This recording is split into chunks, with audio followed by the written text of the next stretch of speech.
এই বন্ধু আর বান্ধবীর প্রেম ভালোবাসায় পরে মার কথা ভালো লাগে না, বাবার কথা ভালো লাগে না, আলেম উলামার কথা ভালো লাগে না, আল্লাহ রাসূলের কথা ভালো লাগে না।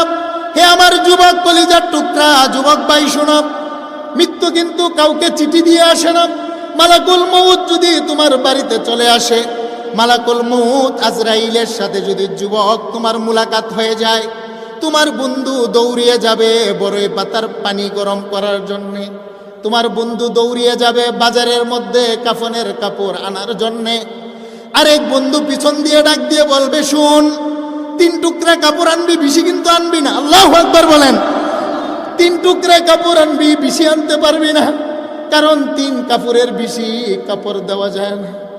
আরেক বন্ধু বলবে, আরে সে তো দামি দামি কাপড় পরতো, 3 টুকরা কাপড় দিয়ে কি হবে? বলে না, আল্লাহর বিধান। হে মা, 5 টুকরা কাপন তোমাকে পরিয়ে মাথায় বাঁধ দিবে। বুঝা গেল তোমার কথা বলার শক্তি নাই, তোমার সিনাই বাঁধ দিবে বান্ধবীরা, তোমার হাত লাড়ানোর শক্তি নাই, তোমার পায়ে মা যুবক বাঁধ দিবে, তোমার হাঁটার শক্তি নাই। মসজিদের 4 পেয়ালা পালকিটা উঠাবে, উঠে বাবা জীবনের শেষ নামাজ পড়াবে, পড়িয়ে সমাজের মানুষেরা একটা তোমার লাশটাকে মেপে ফিতা দিয়ে একটা কবর খনন করবে। লাশের চাইতে বড় কবরটাও খনন করবে না, বেশি প্রশস্ত করবে না, এমন ছোট্ট একটা কবর খনন করে জীবনের মতো মাটি চাপা দিয়ে আসবে। কবরের মাটি বলে, আনা বাইতুত তুরাব। হে জগতের মানুষ, আমি কিন্তু একটা মাটির ঘর। আনা বাইতুদ দুদ, আমি হলাম একটা পোকামাকড়ের ঘর। আনা বাইতুল ওয়াহদাতি। হেরে জগতের মানুষ, মিশকাত শরীফের বর্ণনা, আল্লাহর নবী বলেন, কবর ডাকে ডাকে, আমি হলাম নির্জনতার ঘর। কবরে দেওয়ার পরে কবর বলে, বান্দা বান্দি দেখো না, আমার সামনের দেয়ালটাও মাটি, পিছনের দেয়ালটাও মাটি, আমার ডানের দেয়ালটাও মাটি, আমার বামের দেয়ালটাও মাটি, আমার নিচের বিছানায় মাটি। পৃথিবীতে তুমি জাজিম আর তুষক ছাড়া ঘুমাতে পারো নাই, পৃথিবীর মধ্যে এসি আর এয়ার কন্ডিশন ছাড়া তুমি থাকতে পারো নাই। তোমার বন্ধু বান্ধব মাটির কবরে তোমাকে দাফন করে চলে গেছে। আনা বাইতুল ওয়াহদাতি, আমি হলাম নির্জনতার ঘর।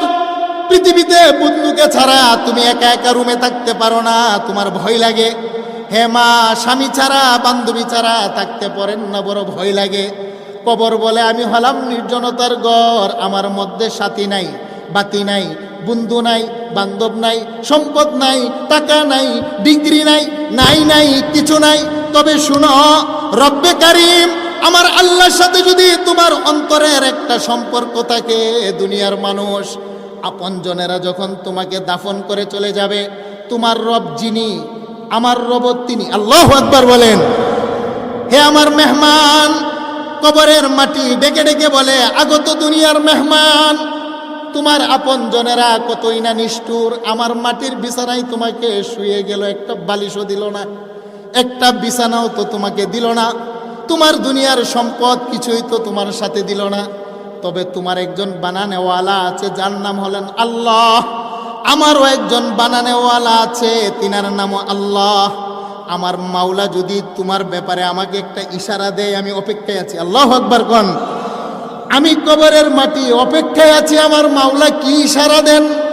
আমার মাওলার সাথে যদি তোমার সম্পর্কটা ভালো হয়, রব্বে কারিমের সাথে যদি তোমার নামাজের সেজদার মাধ্যমে একটা সম্পর্ক হয়, রমজানের রোজা রেখে যদি আমার আল্লাহর সাথে তোমার একটা গোপন সম্পর্ক হয়, তাহাজ্জুদের নামাজ পড়ে পড়ে আমার আল্লাহর সাথে যদি তোমার সম্পর্কটা গভীর হয়, মসজিদ মাদ্রাসায় টাকা পয়সা দান খয়রাত করে আমার আল্লাহর সাথে যদি তোমার সম্পর্কটা ভালো হয়, মাদ্রাসার সাথে সুসম্পর্ক রেখে মাদ্রাসাকে অর্থ দিয়ে, সম্পদ দিয়ে, পরামর্শ দিয়ে ভালোবেসে আল্লাহ রাসূলের সাথে যদি তোমার সম্পর্ক হয়, দাফন করে আপনজনেরা যখন 40 কদম চলে যাবে, 2 জন ফেরেশতা এসে কবরের ভিতরে বান্দাকে উঠিয়ে বসাবেন। আল্লাহু আকবার বলেন।